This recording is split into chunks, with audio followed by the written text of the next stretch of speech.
तो भाई Spiderman brand new day का पोस्ट क्रेडिट सीन देखने के बाद पूरा थिएटर लिटरली कंफ्यूज हो गया था। सिर्फ एक छोटा सा स्पाइडर ट्रैकर और मार्वल ने पूरी सीरीज वॉर की डायरेक्शन ही बदल दी। क्या टॉम हॉलैंड का स्पाइडरमैन अर्थ पर नहीं है? क्या वो ऑलरेडी बैटल वर्ल्ड में पहुंच चुका है, या फिर मार्वल हमें सीक्रेटली टोबे मैguire या माइल्स मोरालेस दिखा रहा था और हम समझ ही नहीं पाए? तो मेरा यकीन करो, इस वीडियो के एंड तक तुम्हारा एक एक कंफ्यूजन क्लियर होने वाला है और लास्ट वाली थ्योरी लिटरली तुम्हारा माइंड ब्लो कर देगी। So without any wasting of time, let's break it all down. तो देखो, सबसे पहले बात करते हैं मूवी की एंडिंग के बारे में। देखो, मूवी के एंड में फाइनली नेड को अलग अलग क्लूज के थ्रू पीटर की रियल आइडेंटिटी काफी हद तक समझ आ जाती है। दूसरी तरफ एमजे को वो लेटर मिलता है जो पीटर ने नो वे होम के एंड में उसके लिए रहा था। लेकिन यहाँ मार्वल हमें एक इमोशनल ट्विस्ट देता है।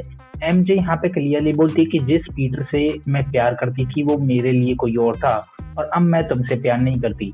एंड ये लाइन सिर्फ एक हार्ट ब्रेकिंग लाइन नहीं थी, बल्कि ये नो वे होम के एंडिंग का डायरेक्ट कॉन्सिक्वेंस है। पीटर ने दुनिया को बचाने के लिए सब कुछ सेक्रीफाइस कर दिया था और अब उस सेक्रीफाइस का जो रिजल्ट है उसके सामने आकर खड़ा हो चुका है। लेकिन असली इमोशनल मोमेंट उसके बाद आता है। पीटर नेड के पास सिर्फ एक नॉर्मल हैंडशेक के लिए जाता है, लेकिन जैसे ही दोनों हाथ मिलाते हैं नेड की मसल मेमोरी एक्टिव हो जाती है और वही क्लासिक स्पाइडरमैन ट्रिलॉजी वाला हैंडशेक हमें देखने को मिलता है। एंड यही हैंडशेक वो दोनों तब करते थे जब वो बेस्ट फ्रेंड हुआ करते थे। एंड ये चीज तो मैं पहले से जानता था कि नेड की जो मेमोरी होने वाली है वो धीरे धीरे ट्रिगर होने लगेगी। एंड एग्जैक्टली यही यहाँ पे होता है। ना सिर्फ नेड को बल्कि एमजे को भी अपनी पुरानी मेमोरीज की रिकॉल करना स्टार्ट कर देती है। यानी मार्वल ऑफिशियली पीटर, एमजे और नेड की फ्रेंडशिप को दोबारा रिवील कर रहा है। एंड अगर तुम लोग ध्यान दो तो हर स्पाइडरमैन मूवी के एंड में पीटर की आइडेंटिटी से रिलेटेड कुछ बड़ा ट्विस्ट हमें देखने को मिलता है। जैसे कि अगर होमकमिंग की बात करूँ तो उसके एंड में आंट मे को उसका सीक्रेट पता चल जाता है। एंड उसके बाद फार फ्रॉम होम की बात करें तो उसके एंड में मिस्टीरियो पूरी दुनिया के सामने पीटर को एक्सपोज कर देता है। एंड नो वे होम की बात करें तो उसके एंड में पूरी दुनिया पीटर पार्कर को भूल जाती है। एंड अब ब्रांड न्यू डे के एंड में उसके सबसे क्लोज फ्रेंड्स उसे फिर से पहचानना शुरू कर देते हैं। मार्वल ने क्लियरली आइडेंटिटी वाला लूप कंप्लीट कर दिया है, लेकिन असली गेम तो अब शुरू होता है। तो मूवी खत्म होती है और पोस्ट क्रेडिट सीन शुरू होता है। स्क्रीन पर सिर्फ एक छोटा सा स्पाइडर ट्रैकर हमें दिखाया जाता है। एंड ये वही ट्रैकर है जो नेड ने स्पाइडरमैन को लोकेट करने के लिए बनाया था। स्टार्टिंग पॉइंट क्वीन से स्टार्ट होता है, सब कुछ हमें नॉर्मल लगने लगता है, लेकिन जैसे ही कैमरा जूम आउट करता है तो पूरा इंटरनेट शॉक हो जाता है, क्योंकि स्पाइडरमैन की लोकेशन अर्थ पर दिखाई ही नहीं देती। सिग्नल स्टार्स के बीच स्पेस में किसी और प्लेनेट या किसी और वर्ल्ड से आ रहा है और यहीं से शुरू होती है सारी थ्योरीज। एंड अगर तुमने स्पाइडरवर्स मूवी देखी है तो तुम लोगों को याद ही होगा, जब माइल्स मोरालेस गलत डिमेंशन में चला जाता है तो उसका सिग्नल ग्लिच होने लगता है। एग्जैक्टली वैसे ही यहाँ पे हमें देखने को मिलता है जैसे स्पाइडर ट्रैकर भी ग्लिच होता है। एंड यानी मार्वल ये हिंट कर रहा हो कि स्पाइडरमैन किसी दूसरे यूनिवर्सल डिमेंशन में है। और अगर रिसेंट डूम्सडे रिपोर्ट्स को देखें तो ये थ्योरी और भी ज्यादा स्ट्रांग हो जाती है। रिपोर्ट्स के अकॉर्डिंग देखें तो डॉक्टर डूम डूम्सडे के एंड में मल्टीवर्स को डिस्ट्रॉय करके बैटल वर्ल्ड क्रिएट करेगा। एंड बैटल वर्ल्ड तो वो तुम लोग जानते हो कि जहां अलग अलग यूनिवर्स के ब्रोकन पीस को जोड़कर एक नई दुनिया बनाएगी। एंड हो सकता है ब्रांड न्यू डे का post credit scene actually doomsday के बाद का हो और स्पाइडरमैन बैटल वर्ल्ड के किसी और रीजन में फंस चुका हो। और अगर ये बैटल वर्ल्ड है तो फिर एक और लेजेंडरी कॉमिक मोमेंट सेटअप हो सकता है। कॉमिक्स की सीक्रेट वॉर में पीटर पार्कर का classic red blue suit completely destroy हो जाता है। थॉर और हल्क उसे एक एलियन मशीन के बारे में बताते हैं जो उसका सूट रिपेयर कर सकती है, लेकिन पीटर गलती से एक दूसरी एलियन एंटिटी को टच कर देता है और वो एंटिटी होती है वेनम सिम्बाइट, जो पहले उसके हाथ से अटैच हो जाती है और फिर उसकी पूरी बॉडी को कवर कर लेती है।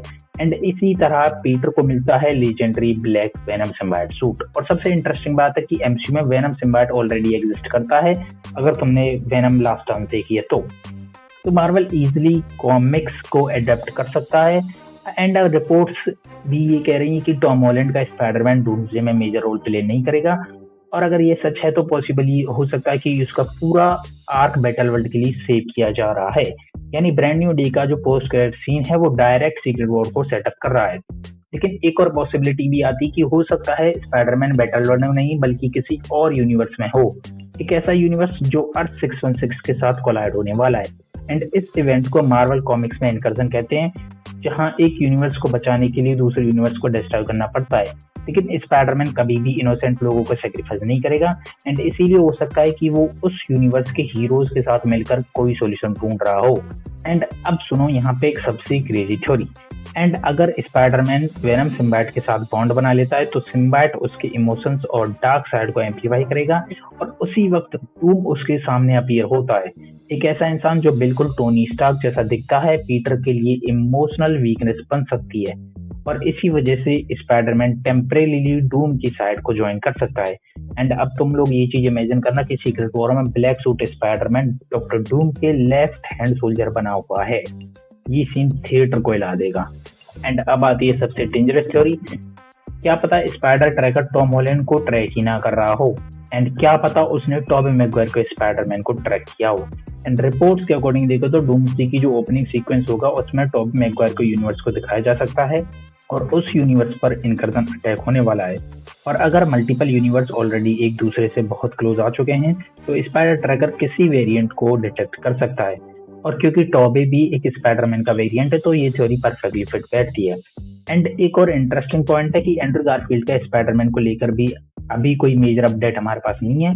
मार्वल इंटेंशनली उसे हाइड भी कर सकता है और पोस्ट क्रेडिट सीन उसी की टीजिंग हो सकती है। और फाइनली सबसे एक्साइटिंग पॉसिबिलिटी है कि ये जो स्पाइडर ट्रैगर ने डिटेक्ट किया है वो माइल्स मोरालेस का भी हो सकता है। एंड हो सकता है इसी के थ्रू मार्वल हमें माइल्स मोरालेस का इंट्रोडक्शन भी दे रहा हो। केविन फाइगी पहले ही इसके बारे में हिंट भी दे चुके हैं कि माइल्स एमसीयू का फ्यूचर स्पाइडरमैन होगा और अगर तुम लोगों ने स्पाइडर ट्रैकर को पॉज करके देखते हो तो उसकी कलर स्कीम स्पाइडर वर्स वाली एस्थेटिक से काफी सिमिलर लगती है। एंड हो सकता है कि मार्वल साइलेंटली माइल्स मोरालेस को एमसीयू के लिए सेटअप कर रहा हो। एंड अपनी बात बताऊं तो पर्सनली मुझे सबसे ज्यादा बैटल वर्ल्ड वाली थ्योरी बिलीवेबल लगती है क्योंकि ये सीक्रेट वॉर्स को परफेक्टली सेटअप करती है। लेकिन अब फाइनल डिसीजन मार्वल के हाथ में है तो अब मैं तुम लोगों से पूछना चाहता हूँ कि तुम्हारे हिसाब से स्पाइडर ट्रैकर ने किस स्पाइडरमैन को डिटेक्ट किया है, Tom Holland, Toby Maguire, Andrew Garfield या फिर माइल्स मोरालेस। एंड अब तुम लोग कमेंट सेक्शन में अपनी थ्योरी जरूर शेयर करना, उनके बारे में मैं जानना चाहूंगा। एंड अगर वीडियो पसंद आई हो तो लाइक शेयर और सब्सक्राइब करके जाना एंड बेल आइकन को प्रेस कर देना। बाकी मैं तुमसे मिलता हूँ अगली वीडियो के साथ, तब तक के लिए देखते रहना द हैरी शो।